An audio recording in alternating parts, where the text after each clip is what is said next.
Lecture number 3, The True Nature of Existence. Namo tassa bhagavato arahato samma sambuddhassa. One time the Buddha addressed his disciples. He said, "Monks, it may be that ascetics belonging to other sects will ask you, what is the purpose of leading the spiritual life under the Buddha? If they ask you this question, what would you answer?" The monks remained silent. Then the Buddha said, "If they should ask you, what is the purpose of leading the spiritual life, the brahmacharya, under the Buddha, you should answer them, it is for the purpose of understanding things that should be fully understood that we lead the spiritual life under the Buddha." Then the Buddha said, "And what are the things that should be fully understood? They are the 5 aggregates of clinging: material form, feelings, perceptions, mental formations, and consciousness. These are the things that should be fully understood. It is for the full understanding of these things that we lead the spiritual life under the Buddha." From this incident, we can see that the path laid down by the Buddha is essentially a path of understanding. The understanding aimed at is not merely conceptual knowledge, accumulating information, bits and pieces of knowledge. Rather, it is insight, direct and immediate insight into the true nature of our existence. This understanding brings liberation, the release of the mind from all the bonds and fetters that hold it in bondage, and it issues in the end of suffering, the cessation of dukkha. In this statement, the Buddha also indicates what has to be fully understood, what has to be known. What we have to understand is the nature of our own existence, our own experience. That is, we have to understand the 5 aggregates, the basic components of our being. Our own experience is of all things that which lies closest to ourselves. Since it is through our own experience that we contact everything else. However, ordinarily we do not understand our own experience. We don't even make the effort to understand it. We use our experience to contact other things, to know and enjoy the world of the 6 senses, the world of sight, sound, smells, taste, touch sensations, and ideas. But the experiencing itself doesn't get examined. Thus, we continue to learn about everything except the instrument of knowledge. Yet it is just this experience of understanding that provides the key to wisdom. The method of the Buddha reverses this procedure. The Buddha offers us the Dhamma as a searchlight we can focus on our own experience in order to understand it in correct perspective, yatha bhutam. To understand our experience, our existence, involves 2 steps. First, we have to look into the makeup of our being, to see what our existence consists of, to take it apart mentally, to see how it works, then to put it together again and see how it holds together. The second step is to examine our experience in order to discover its most pervasive features, the universal characteristics of phenomena. We'll take these 2 steps in turn. The first step requires that we treat our experience analytically. We have to dissect the person, the being, our own individuality. We have to dissect it into its factors. The Buddha reveals that what we are our being or personality, is a composite of 5 groups of factors which are called the 5 aggregates of clinging. In Pali, the Panchupadana Khandha. These are called aggregates of clinging because they form the basis for clinging.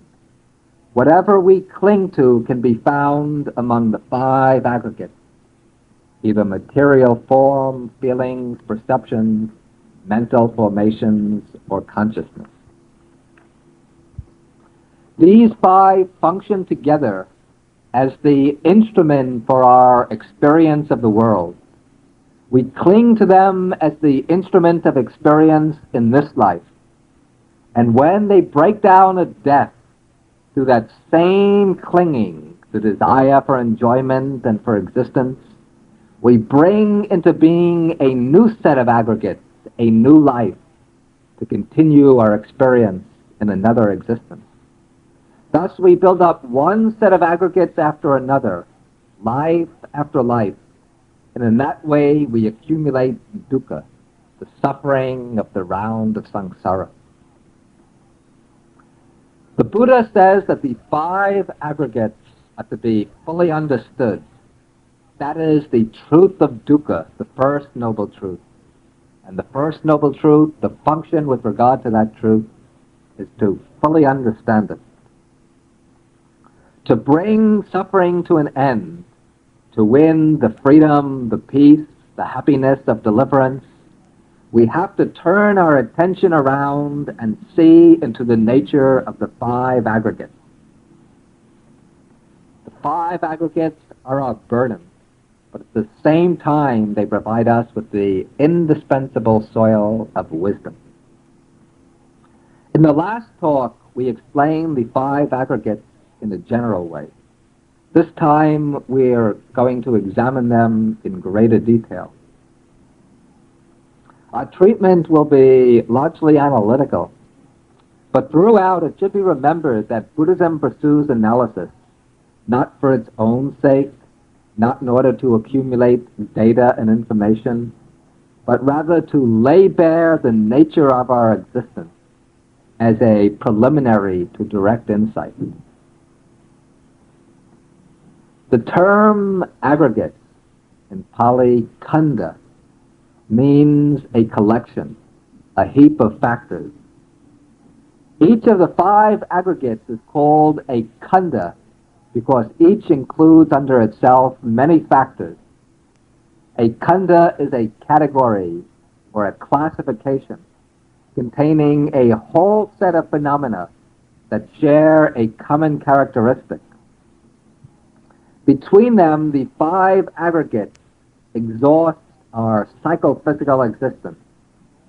Any event, any occurrence, any element in the mind-body process can be put into one of the 5 aggregates. There is nothing in the whole experiential process that lies outside the 5 aggregates. The first aggregate is the aggregate of material form, the rupa khandha. This aggregate includes all the material factors of existence, every type of material phenomenon. Most important, of course, is the body, the physical organism through which we experience the world. The Buddha analyzes the aggregate of material form into 2 basic subsets. First, there is the 4 primary elements. Then second, there are the secondary forms of matter. The 4 primary elements are called by the old mythological names: the earth element, the water element, the heat element, and the air element. But for Buddhism, these terms do not mean literally the natural earth, the water, fire, and air. Rather, they symbolize 4 behavioral properties of matter, properties common to all material phenomena, properties that every material body exhibits. The earth element is the property of extension. The property by which a material body occupies space has some degree of hardness or softness, resists pressure, and excludes other bodies from occupying the same space. The water element represents the property of cohesion. Because of this water element, material particles bind together and adhere to one another. The heat element is straightforward. This is the principle of heat by which all material phenomena possess some degree of heat. Even when a particular substance feels cold to us, that is only because it contains less heat than our own body. But every material body possesses some degree of heat, some amount of the heat element. Then the air element is the principle of oscillation, by reason of which all material particles are in a state of vibration. By reason of this, material bodies can exhibit motion. Now, all material phenomena, as we said, possess these four elements to some degree. What distinguishes them is the proportion in which the primary elements are combined. We discriminate the types of matter on the basis of the dominant element. Thus we get solid bodies, liquids, gases, and forms of energy, depending on the proportions or the predominance of earth, water, heat, and air. But the four elements are present to some degree in every unit of matter. Besides the four primary elements, there are a number of secondary types of matter, material forms which are derived from the primaries. These are called upadaya rupa, derivative matter. The most important of these are the five sensory receptors, that is, the sensitive tissue of the five sense faculties, the eye, ear, nose, tongue, and body. The sensitive matter by reason of which the eye can receive light, the ear can receive sound, the nose smell, the tongue can receive taste, and the body can receive touch sensation. The first four sense data, that is, colors, sounds, smells, and tastes, those are also types of secondary matter. The touch sensations, those are provided by material form itself, by the primary elements themselves. Other types of secondary material form are the life faculty, the faculty which vitalizes the body and keeps it alive. Also included is the mental base, that is, the organs and nerve tissue which function as the supports for consciousness with its thought processes.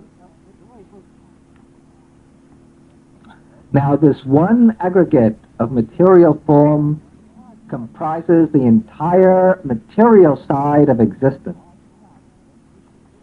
The mental side is distributed among the other four aggregates. The mind for Buddhism is not a simple unity, but a complex cooperative activity involving four types of factors: feelings, perceptions, mental formations, and consciousness. First, we take the aggregate of feeling, the Vedana Khandha, the second of the five aggregates.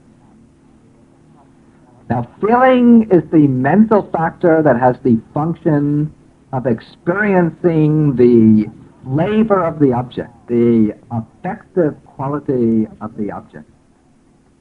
There are three basic types of feeling: pleasant feeling, painful feeling, and neutral feeling. Feeling can further be subdivided by way of the sense faculty through which it originates. So that we get feeling which arises by contact through the eye, through the ear, through the nose, through the tongue, through the body. Then also feeling which arises inwardly by contact of the mind with ideas and with images. That is the aggregate of feeling. The third aggregate is the aggregate of perception, the sanya kanda. Perception is the mental act of grasping the distinguishing qualities of the object. Perception takes note of the object's features. It identifies, marks, notices. Perceptions occurring through the eye take note of color and shape. They make the mental note, that's blue, that's red, that's square, that's round. Perception occurring through the ear makes note of sound, a loud sound, a soft sound, high, low. Perception also notices and identifies objects and people. That's a book, that's a lamp, that's Jim, that's Sally. He has brown hair, he's tall, and so on. This is all the work of perception. And perception is divided into 6 categories by way of the sense object that it arises through. By way of the sense object that it takes note of. That is perception of forms, perception of sounds, perception of smells, perception of tastes, perception of tangibles, and then perception of ideas. The fourth aggregate is the aggregate of mental formations, the sankhara kanda. Mental formations, sankhara, this is a comprehensive group which includes a number of factors. In the Abhidhamma, 50 sankharas are distinguished. But of these, the most important is volition, or will, that is called cetana. This is the factor responsible for action, the mental factor which arouses us to act by way of body or speech, or the factor which impels and motivates thought.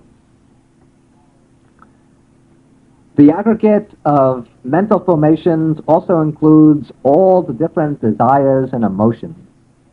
And of special importance, it includes the factors called the wholesome and unwholesome roots.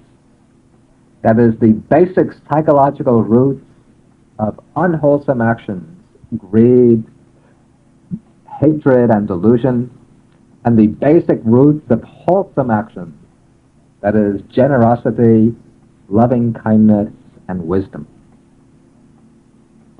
The fifth aggregate is the aggregate of consciousness, the vijnana kanda. Consciousness is the chief factor of mind. That is, it's the basic awareness of the object, the light of awareness, which makes all experience possible. And consciousness is divided into 6 types by way of its basis. There is eye consciousness, or visual consciousness. That is the consciousness which arises through the eye, cognizing visible forms. Then there is ear consciousness, or hearing consciousness, which cognizes sound. There's nose consciousness, which cognizes smells. Tongue consciousness, which cognizes taste. Body consciousness, which cognizes tangibles, touch sensations. And then there's mind consciousness, or thought consciousness. And this type of consciousness, mind consciousness, can cognize the objects of the senses, that is, sight, sound, smells, tastes, and touch sensations, and it also can deal with its own class of objects, ideas, concepts, images, abstract notions, and so on. Consciousness seems similar to perception, resembles it in certain ways, but the two perform different functions. Consciousness is the general awareness of the object, and perception is the specific factor which grasps the object's distinctive qualities. But all the four mental aggregates always exist together. They all depend upon one another. They're always invariably associated with each other. So whenever there is any experience of an object, at that moment there is present simultaneously a feeling, a perception, a whole cluster of mental formations, and then, of course, there is the fifth aggregate, consciousness, the light of awareness. So these are the five aggregates, and these five aggregates constitute what is called Sakaya, literally the existing body, the psychophysical organism, our personality, our individuality. Whatever we identify ourselves with, whatever we take to be I, myself, can be found within the five aggregates. Therefore, if we are to understand ourselves, what we have to understand are the five aggregates. Now, to fully understand the five aggregates means to see them as they really are. And this means to see them in terms of the three characteristics of existence. These three characteristics are first, impermanence, anicca; second, unsatisfactoriness or suffering, dukkha; and thirdly, selflessness, non-self, insubstantiality, anatta. The Buddha says, Sabbe sankhara anicca. All formations are impermanent. Sabbe sankhara dukkha. All formations are unsatisfactory. And sabbe dhamma anatta. All phenomena, totally everything whatsoever, is not self. All formations, sankharas, formations, are things which arise through causes and conditions. And everything that arises through causes and conditions, all compounded or formed phenomena, are impermanent and unsatisfactory. Then all phenomena, all dhammas, all actualities are not self, egoless, without substance. Now, normally we do not recognize the three characteristics. We do not see them, even though we might have experiences which disclose them, but we don't see them in their full depth and their full significance. And the reason why these three characteristics are so difficult to see is because the mind is ordinarily covered over by avijja, that is, by ignorance. Ignorance is a specific mental factor which covers over our minds, which has been covering over the minds of all sentient beings through beginningless time. It covers the minds of everyone but the fully enlightened ones, the Buddhas and the Arahants. Now, ignorance functions in two ways, one negative, the other positive. On the negative side, ignorance simply obstructs us from seeing things as they are. It throws up clouds of mental darkness. It conceals the true nature of phenomena so that we ignore the real marks of things. But ignorance also has another function, a positive function. That is, it creates in the mind certain appearances, illusions, which are called in Pali vipalasas, literally perversions. These perversions infest the entire process of consciousness. So that instead of seeing things as they really are, we see them in ways which are quite the opposite of the way they really are. That is why they're called perversions. They turn everything we become aware of upside down.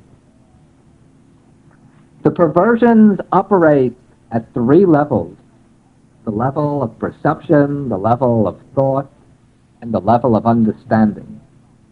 First of all, we perceive things in a distorted way. Then, building upon these distorted perceptions, the mind thinks about the percepts in a distorted way. Then, weaving these distorted thoughts together into a picture of the world, we interpret our experience in a distorted way.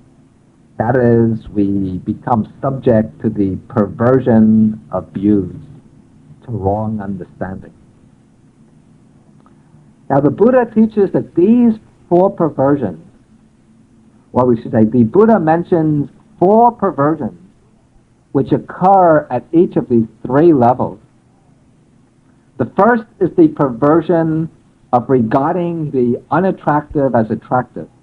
This refers especially to objects of sense enjoyment. Seeing the body as beautiful and attractive when the body is really a mass of skin, bones, organs, flesh, and blood. The second perversion is the perversion of regarding what is really dukkha as a source of true happiness. Seeing what is unsatisfactory, insecure, connected with pain, seeing that as pleasurable. The third is the perversion of regarding the impermanent as permanent. And the fourth is the perversion of regarding what is really not self, not an ego, taking that to be our self, our ego. Each of these four perversions occurs at the three levels: perception, thinking, and views. And because of these distorted motions, our minds get caught up in the web of illusion. They give rise to craving, conceit, wrong views, and all the other defilements. And in that way, we become lost in dukkha, in suffering. The Buddha's teaching on the three universal marks of existence, impermanence, suffering, and selflessness, this gives us the remedy to clear away these delusions, the means to get free from suffering. The this is limited to the body, and therefore its antidote, which is the meditation on the unattractive nature of the body, this is not really a universal characteristic, but is more limited in scope. The three universal characteristics are impermanence, suffering or unsatisfactoriness, and these three characteristics have to be understood in two stages. First, they have to be understood intellectually, by reflection, by examination. Then when we've understood them intellectually, then we have to penetrate them by direct experience, through direct insight. Now, intellectual understanding should not be confused with insight, and it shouldn't be made a substitute for it. The value of intellectual understanding is preliminary. It serves as a preparation for insight. But eventually it has to give way to direct realization. And so when we explain these characteristics intellectually, we shouldn't make this a substitute for practice, but just use it as a guideline for understanding what has to be seen through the actual practice of insight meditation. Now we'll take these three characteristics in turn. The first characteristic is anicca, impermanence. This is the root characteristic in the Buddha's teaching, the characteristic which is the most fundamental, the one which forms a basis for the other two. Because of the characteristic of impermanence, as we'll see, that things become unsatisfactory and become egoless. The mark of impermanence has two aspects.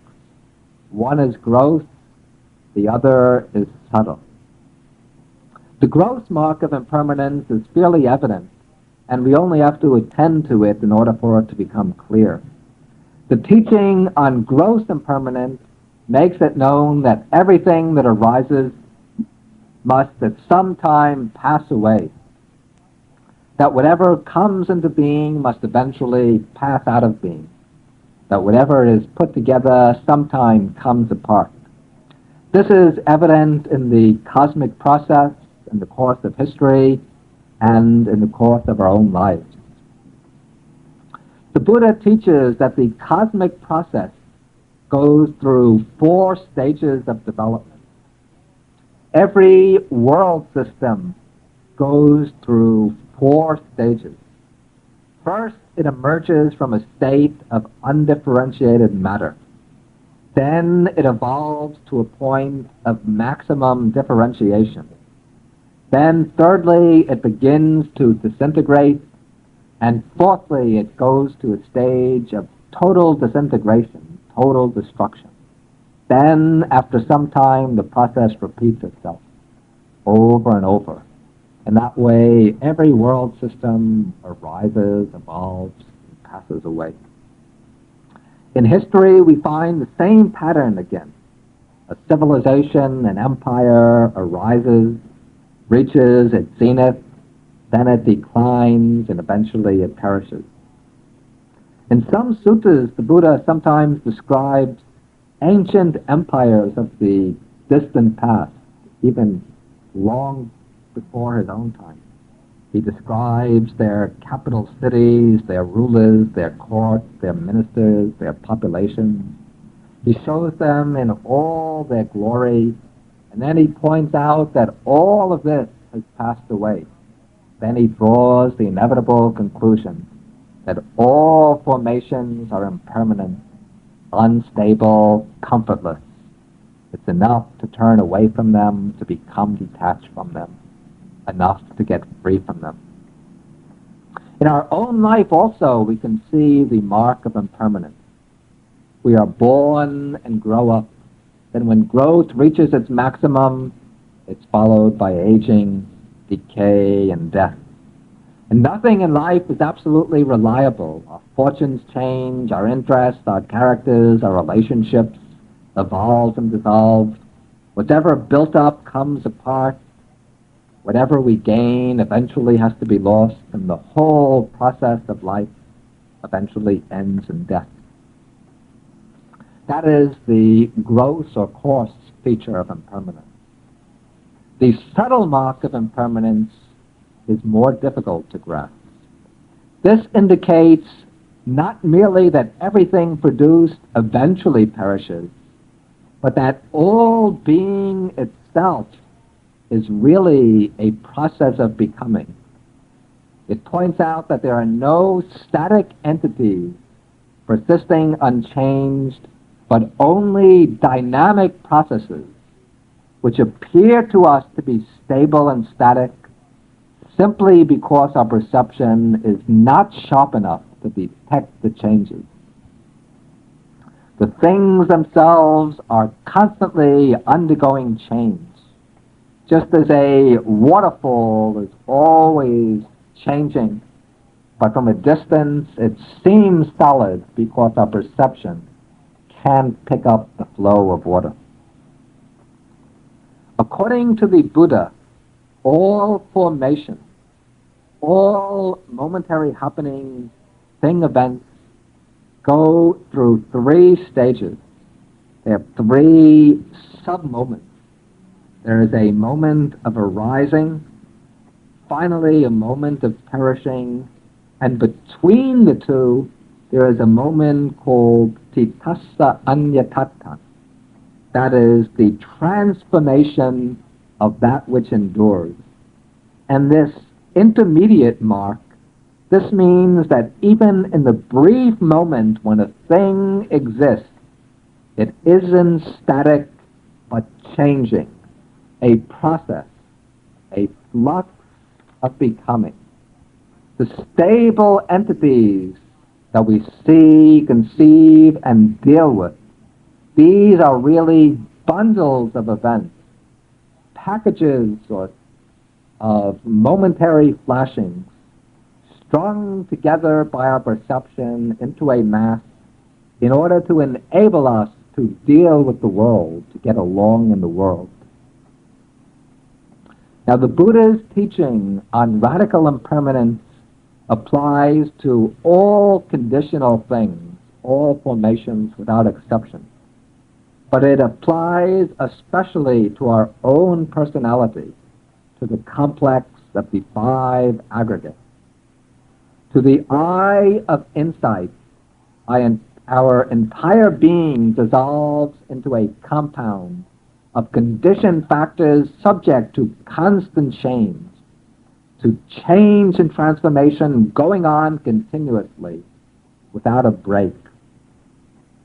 First, take the aggregate of material forms. The body is made up of minute groups of material phenomena, which are themselves actually streams of events, arising and passing away with incredible speed of transformation. The change takes place so rapidly that the eye and mind cannot register it. If we twirl a glowing stick in the dark, the eyes fuse the moving point of light into the shape of a circle. There appears to be a solid circle of light. In the same way, material form is subject to a continual flux of becoming, arising and passing away thousands of times each second. But all these processes get fused together into the appearance of a solid body. But the stable, solid material body, that is actually a mental representation, not a reality. It is a mental image arising in the mind and superimposed on the streams of material events, giving rise to the perception of a stable material object. But through keen mindfulness and insight, the stable body dissolves, reveals itself to be just a collection of minute material processes arising and perishing from moment to moment. The same process of change applies to the mind.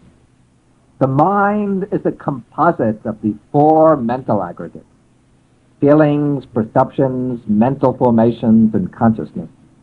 And these are all in process. Streams of events arising and perishing countless times each second. Every moment there's a new feeling arising and passing away. A new perception, new mental formations, a new consciousness. They seem to form a stable, lasting mind, but this is only an appearance caused by the continuity of the process.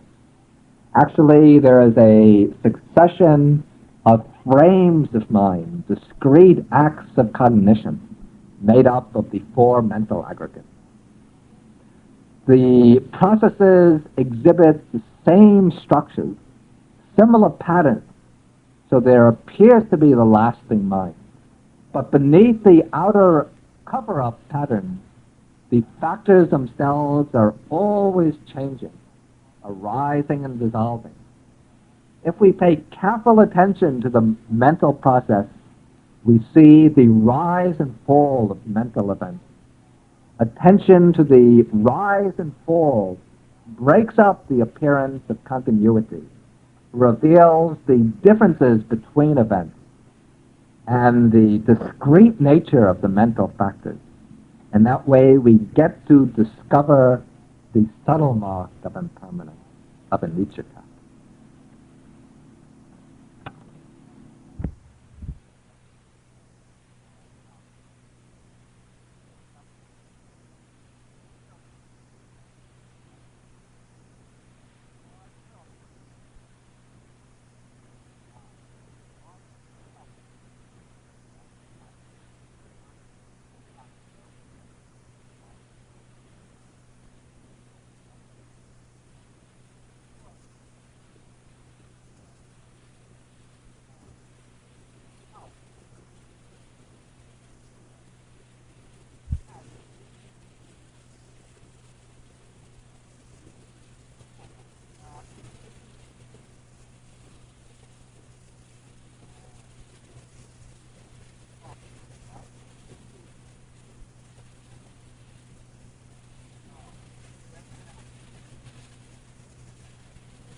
The second characteristic of existence is dukkha.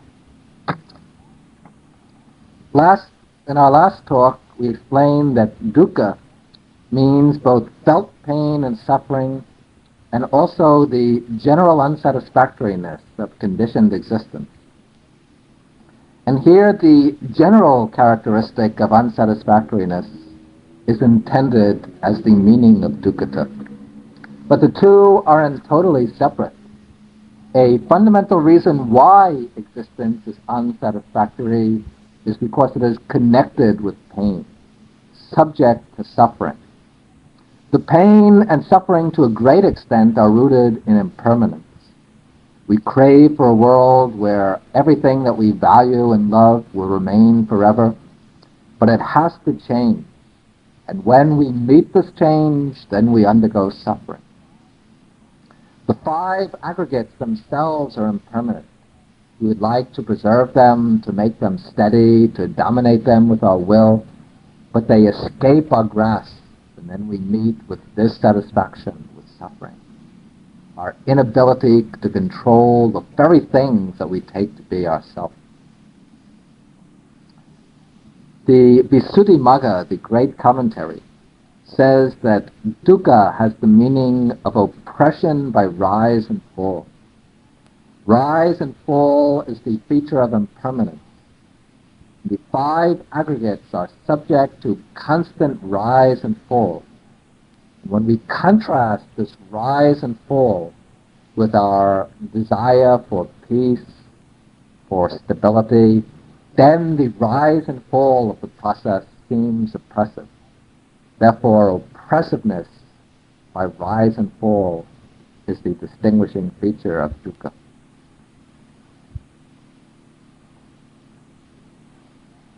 Since we discussed the characteristic of dukkha in full detail in the last talk, we'll just treat it very briefly here. Now, the third characteristic of existence is anatta, selflessness, or non-self.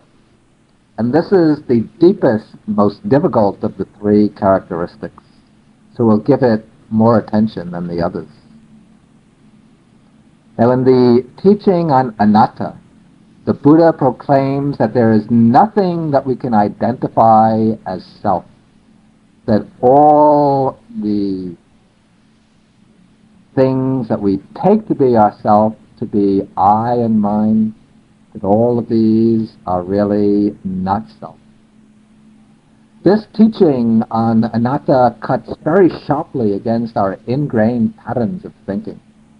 Almost all of our thoughts, all our activities, all our concerns center around the ideas of I, mine, myself. Yet the Buddha holds that these notions are deceptive, illusions that lead us into trouble, conflict, and suffering. And he teaches further that in order to get free from dukkha in all of its forms, we have to break out of the clinging to the idea of self.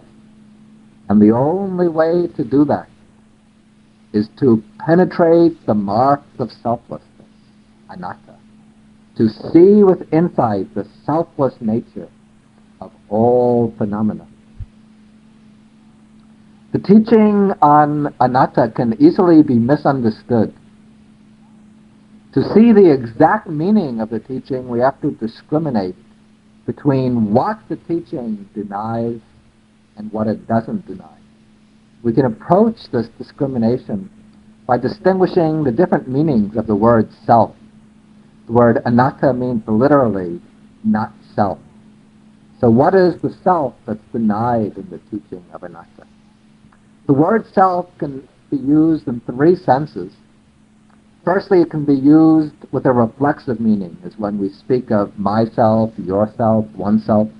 And the Buddha accepts this use of the word self. He says you have to train yourself, one must purify oneself, you have to make the effort yourself, and so on.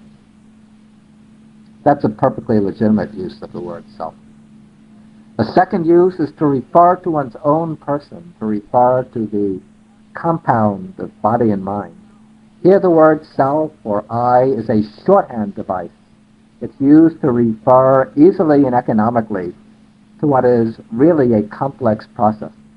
And this sense of the word self is also acceptable in Buddhism.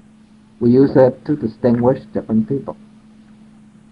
The third sense of self is that of a substantial ego entity, a lasting subject existing at the core of the psychophysical personality. And it is with the idea of selfhood in this sense that the Buddha's teaching is concerned. The reason is that it is this assumption of an ego self that gets us trapped in suffering.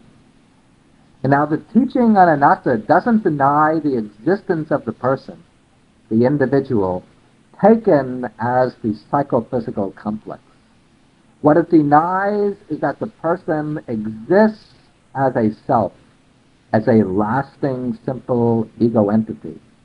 The person exists, but the person is anatta, not self, not ego.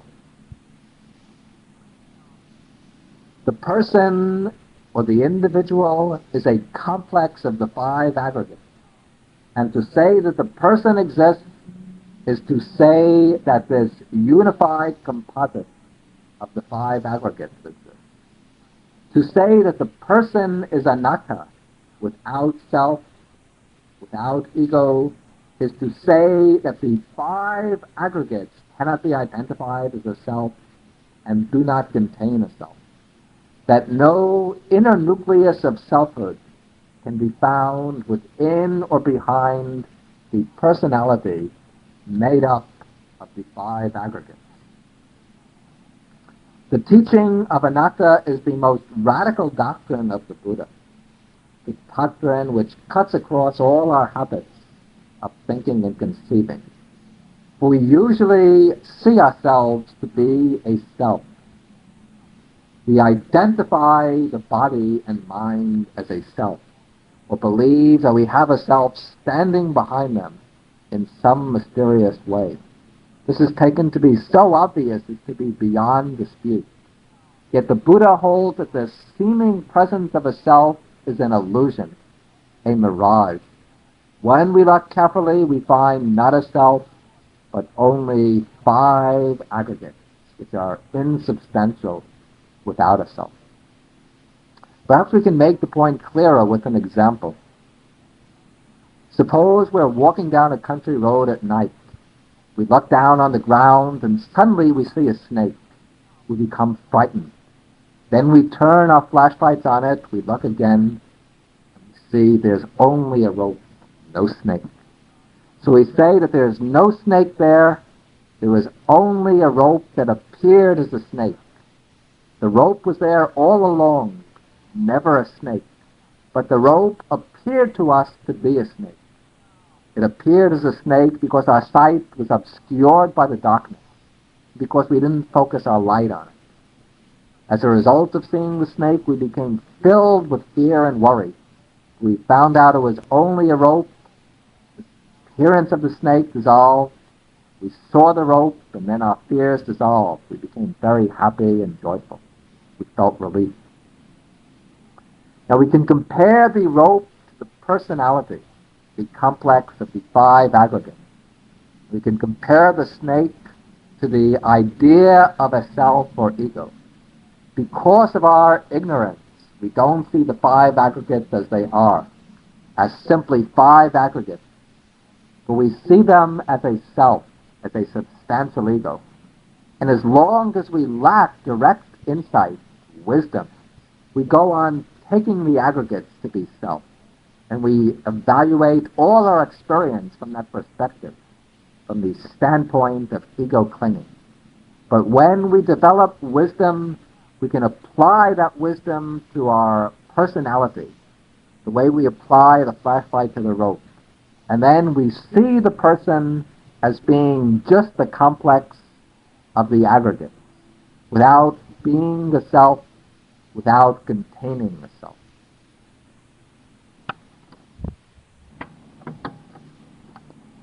To make the teaching of anatta clearer, we have to investigate two things more carefully. First, what exactly is the nature of selfhood? What does the notion of being a self involve? And secondly, why is the person not a self? What are the reasons for negating selfhood in the five aggregates? We'll take each question in turn. First, we want to see what the idea of self involves. If we examine our ingrained notion of selfhood, what we unconsciously assume when we take ourselves to be a self, I think we'll find that it involves four ideas.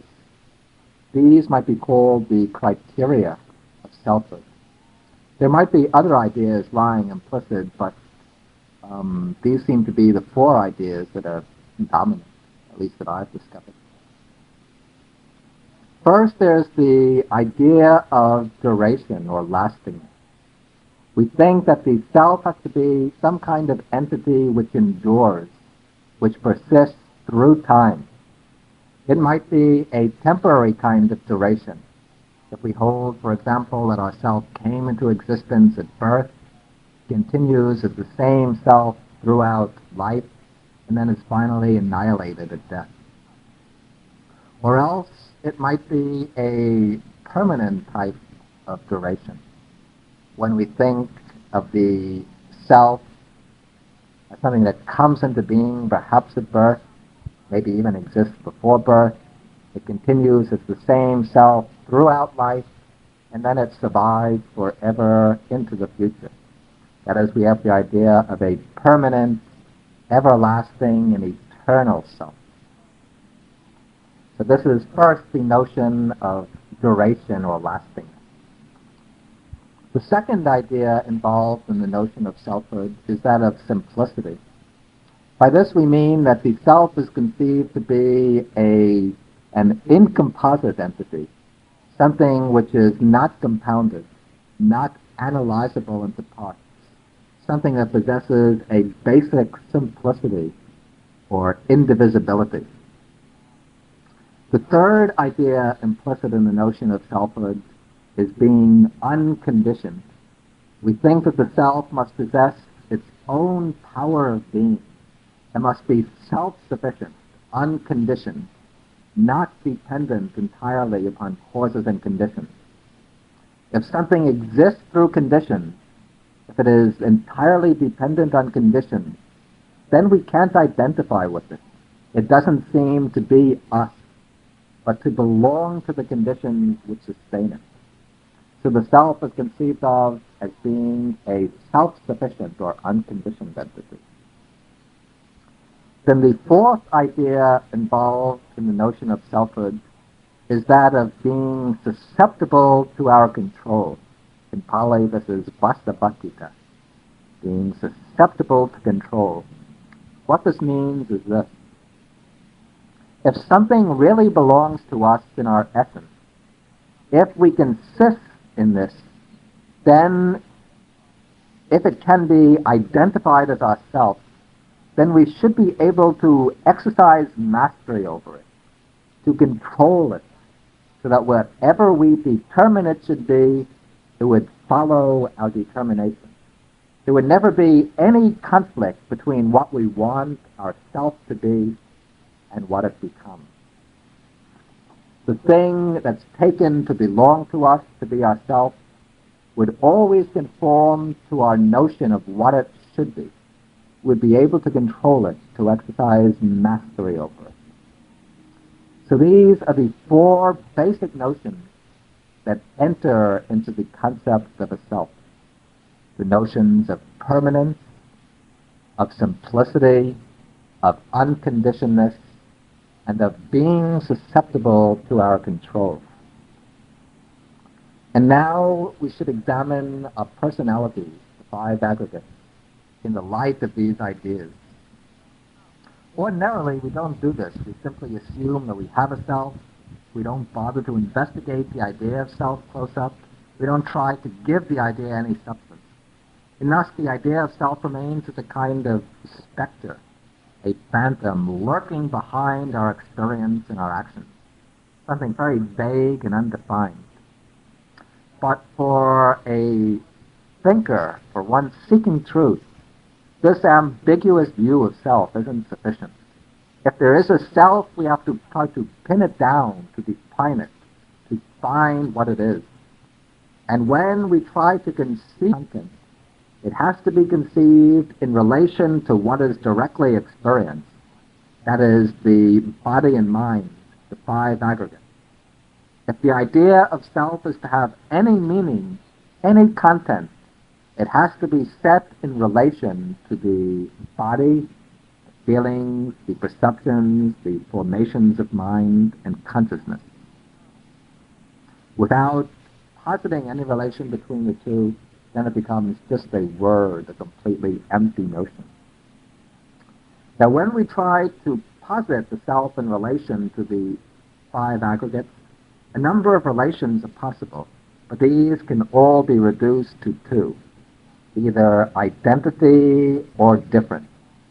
That is, when we conceive ourselves to be a self, we must do so either by identifying the self with some aspect of the body-mind complex, or else by distinguishing the self from the body-mind complex. In the second case, the self is seen as distinct from the five aggregates of body and mind, either inside the body and mind, behind them, or their invisible owner. Now let's examine each of these two positions in turn, starting with the first one, the position which asserts identity between the self and the aggregate, which regards the aggregates as the self. Then we'll deal later with the other position. Now we can show that the aggregates are not self by viewing them in the light of the four ideas we just laid down as implied by the concept of self: permanence, simplicity, unconditionedness, and being subject to control. First, the self is taken to be a lasting, enduring entity. But the five aggregates, as we saw, are all impermanent. The bodily form is a mass of vibrations, a current of material groups, always arising and passing away. The mind also is a series of momentary occasions of awareness, feeling, perceiving, willing, and being conscious, also constantly arising and passing away. And there's no one behind the mental process watching it, a subject, an observer. There are just these momentary mental acts, the thoughts themselves of the thinker. Usually we incline to identify the mind as self rather than the body. Since the mind is conscious, we think of the self as conscious. But the Buddha says that it's better to consider the body as self rather than the mind. The body at least has some apparent stability. It lasts at least to our awareness for some time.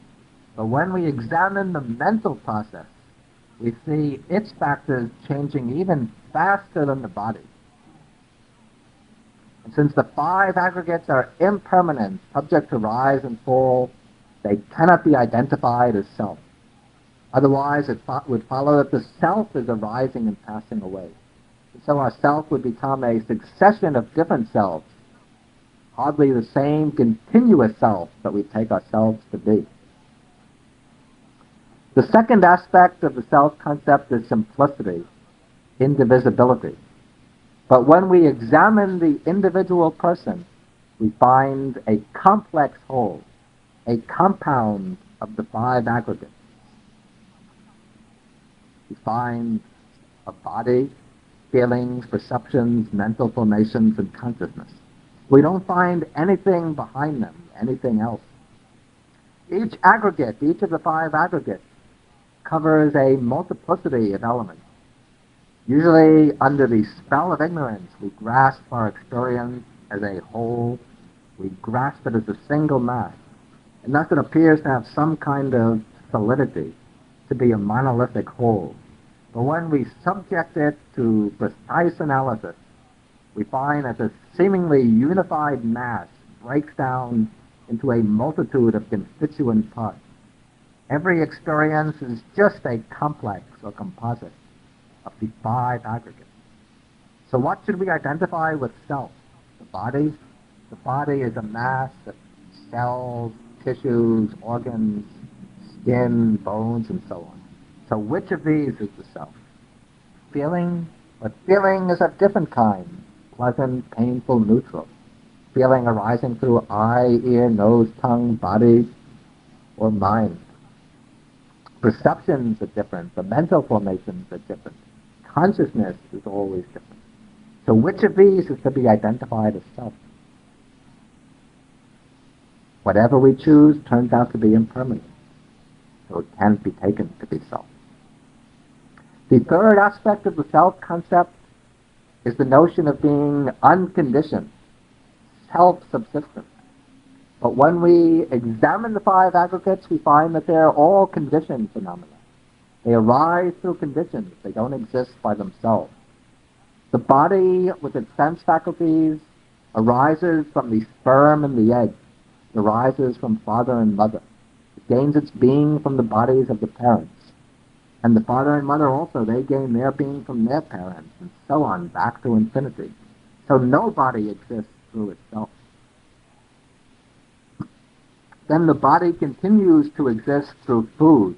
It's a flowing metamorphosis of rice, potatoes, vegetables, meat, fruit, sweets, and so on, coming in at one end, flowing out through the other. It's supported by air, water, and sunshine.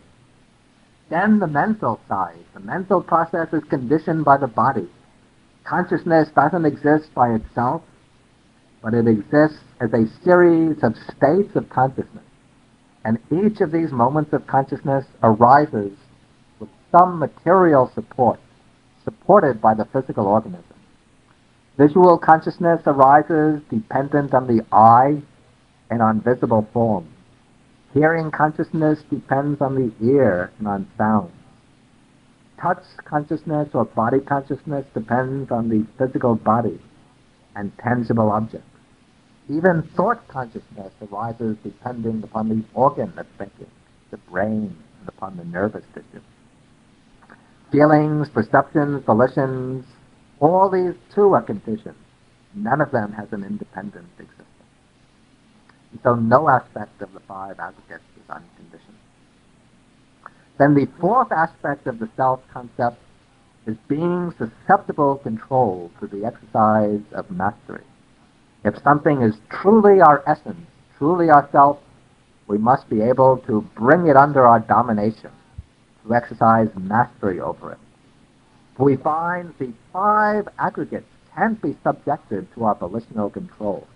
We can command them or bend them to our will, since they depend on outer causes and conditions, which are external to ourselves, beyond our control.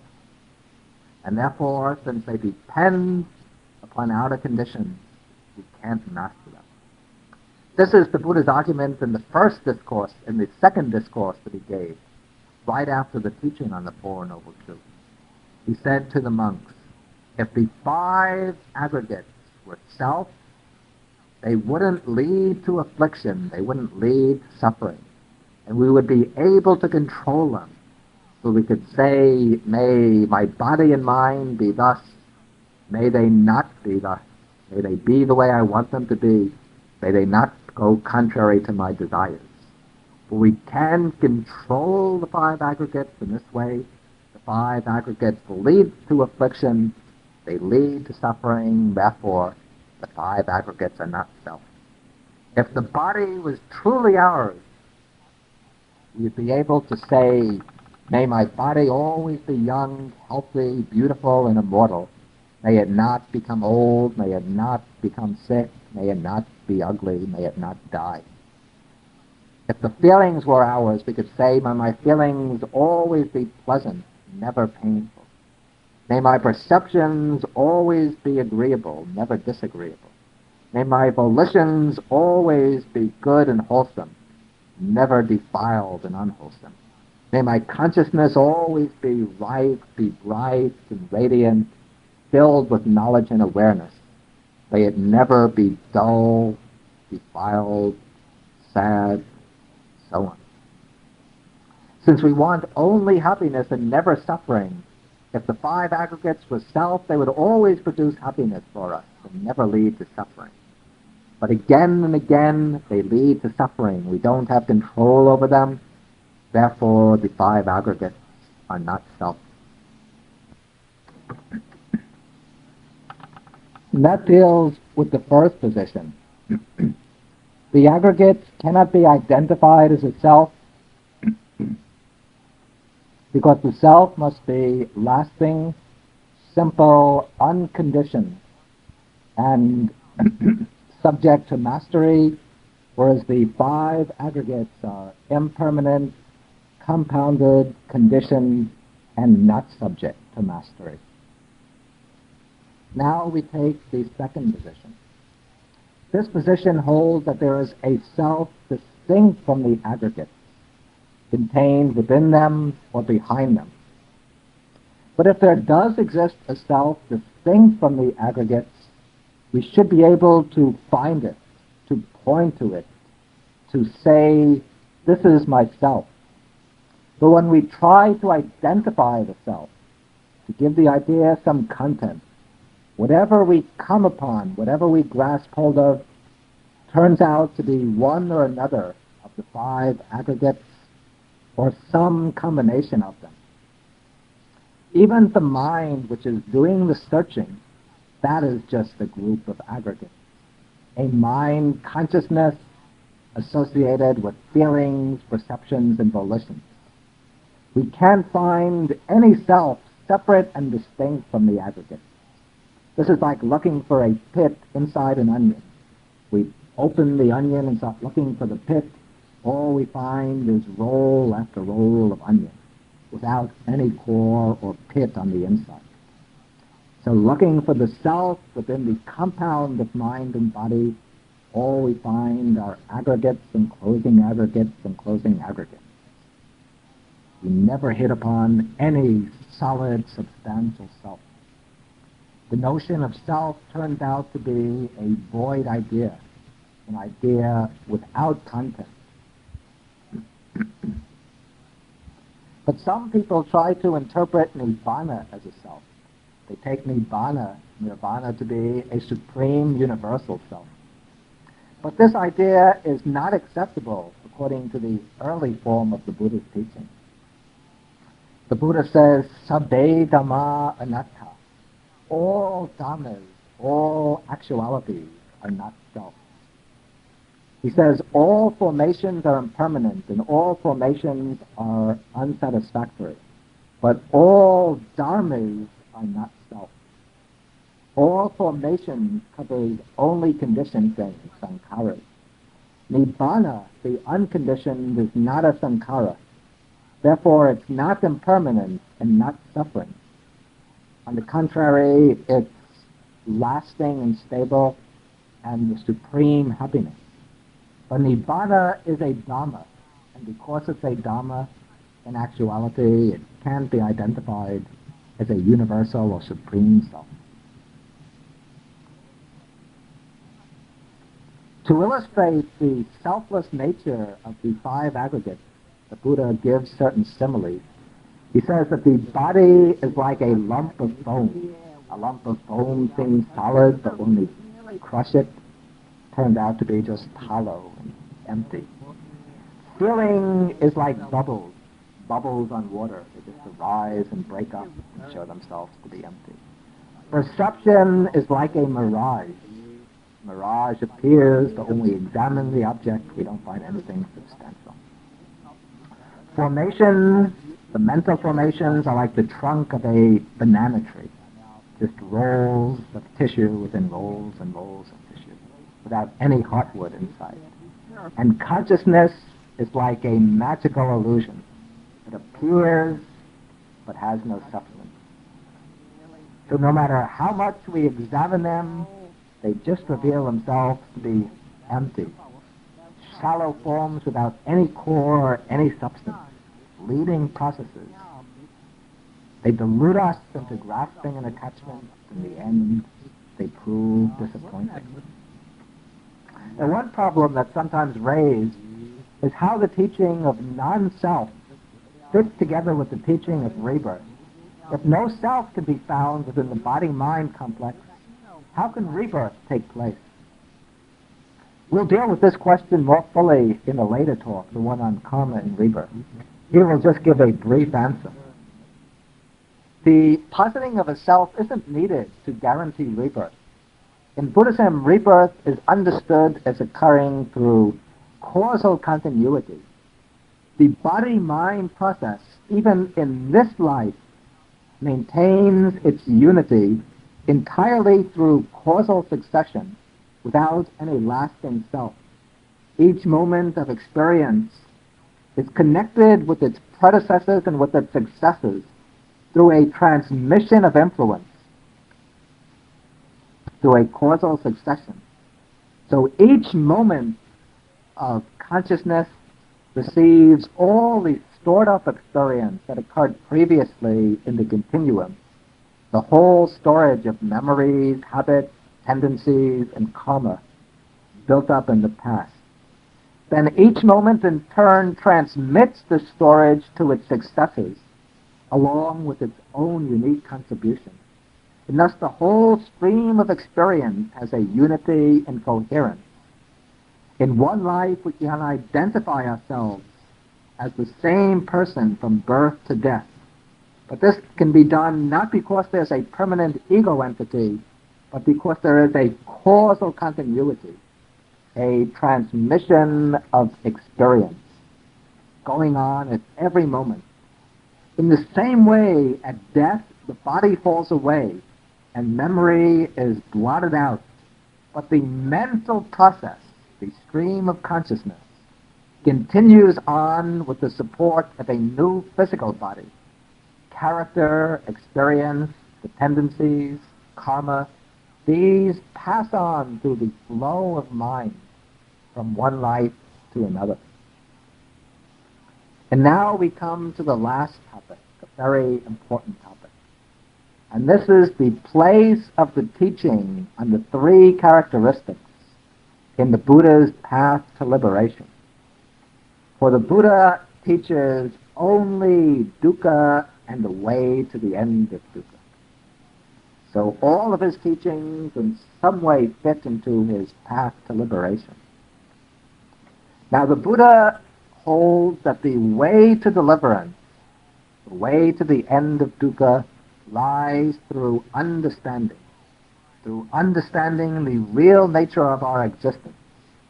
We remain tied to dukkha, to the round of becoming, to suffering, because of our craving, our clinging and attachment. The clinging and attachment continue to operate because our minds are covered over by ignorance and deluded by false conceptions, by the perversion. We cling to the body and mind because we see them as permanent, pleasurable, and as self. We interpret them as mine, but I truly am myself. From these erroneous notions, all sorts of defilements arise. Greed arises as we drive to acquisition. We want to grab hold of more pleasure, more power, higher status. We want to expand the territory of our supposed self, to appropriate things and make them mine. We want to go on becoming in the future, to preserve our individuality, to become immortal. This deluded idea of self also gives birth to anger and hatred towards what opposes ourself. It causes the arising of selfishness, jealousy, pride, vanity, competitiveness, the lust for power, and so forth. All arise out of the notion of selfhood. At the deepest level, the ideas of permanence, pleasure, and selfhood sustain the round of samsara. The wheel of birth and death turns because of our ignorance, because our minds are attracted by the lure of some kind of lasting happiness to be found within the world, or by the quest to find some identity for our self-concept. We run from one experience to another, from one life to another, seeking pleasure, seeking security, seeking confirmation of our sense of selfhood. But this is somewhat like a donkey hitched to a cart, chasing a carrot the driver has dangling in front of him. The donkey pursues the carrot with all of its might, but no matter how fast it runs, it never gets any closer to the carrot. But still it goes on, pulling the cart forward. Finally, when the donkey gets tired of chasing the carrot, it stops running. It sits down and relaxes. In the same way, when we get tired of running in pursuit of the objects of our desire, or of trying to substantiate our sense of selfhood, then we turn away and go to seek the way to liberation. And that way to liberation, the Buddha points out, lies precisely in the realization of the three marks of existence: impermanence, unsatisfactoriness, and selflessness. Anicca, dukkha, anatta. By turning the focus of our mental eye inward upon our own experience and looking at our experience with insight, we learn to see these three marks stamped on all the phenomena of body and mind, on all the five aggregates. And this leads to an end of identification. We stop identifying ourselves with the five aggregates. We see them as not mine, not I, not self.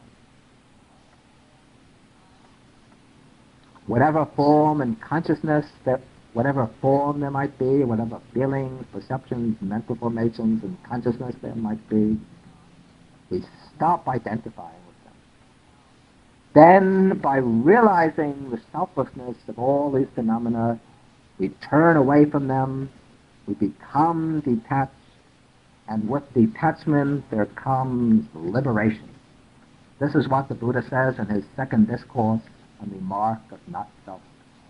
He says that the meditator, the monk, sees the five aggregates: form, feelings, perceptions, the mental formations, and consciousness, as impermanent, subject to suffering, and is not self. And when he sees them thus, then he becomes disenchanted with them. He turns away from them. When he turns away from them, he becomes dispassionate towards them. And when he becomes dispassionate towards them, then he becomes liberated from them. And when he is liberated, there arises the knowledge of liberation. He knows destroyed is the round of rebirth. The holy life has been lived. Whatever had to be done has been done, and there is no further becoming to be unbegun. That is the end of dukkha, the goal of the teaching.